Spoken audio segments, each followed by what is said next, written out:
बहुत समय पहले की बात है। एक छोटे से गांव के पास घना जंगल था। उस गांव में एक पंडित रहते थे।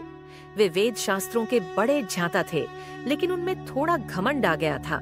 वे सोचते थे कि संसार में उनसे बड़ा कोई ज्ञानी नहीं। एक दिन पंडित जी ने जंगल में एक तपस्वी अर्षि का अपमान कर दिया। अर्षि ने क्रोध में आकर कहा, पंडित, तुम्हारा यह घमंड तुम्हें संसार में गिरा देगा। जब तक तुम्हें यह ज्ञान न हो जाए कि सच्ची विद्या विनम्रता से बड़ी नहीं, तुम एक सूखी लकड़ी के समान बेजान जीवन जीते रहोगे। तुम्हें मुक्ति तभी मिलेगी जब कोई साधारण इंसान तुम्हें यह सच्चाई दिखा देगा। शाप सुनकर पंडित जी का तेज लुप्त हो गया। उनके पास ज्ञान था, लेकिन वह निष्फल सा प्रतीत होने लगा। वे गांव-गांव घूमे, पर कहीं शांति न मिली। गांव के पास ही एक गरीब लकड़हारा रहता था।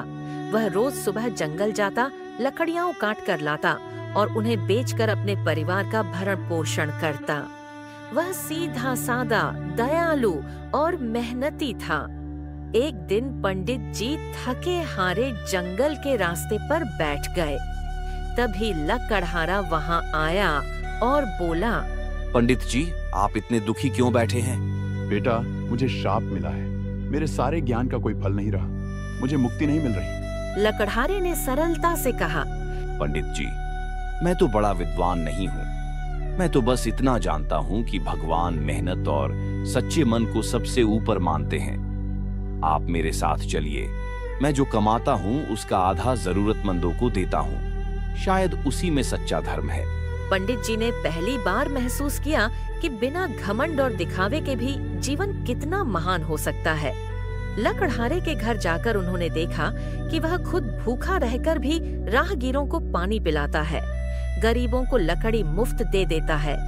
पंडित जी की आंखों से आंसू बह निकले। उन्हें समझ आया कि असली ज्ञान पुस्तकों में नहीं, बल्कि सेवा, विनम्रता और करुणा में है। उसी क्षण अर्षि का शाप मिट गया और उनका चेहरा फिर से तेज से दमकने लगा। उन्होंने लकड़हारे के चरण छूकर कहा, तुमने मुझे वह सिखाया जो मेरे सारे ग्रंथ नहीं सिखा सके। तुम ही मेरे सच्चे गुरु हो। उस दिन से पंडित जी ने अपना घमंड त्याग दिया और साधारण लोगों की सेवा में लग गए।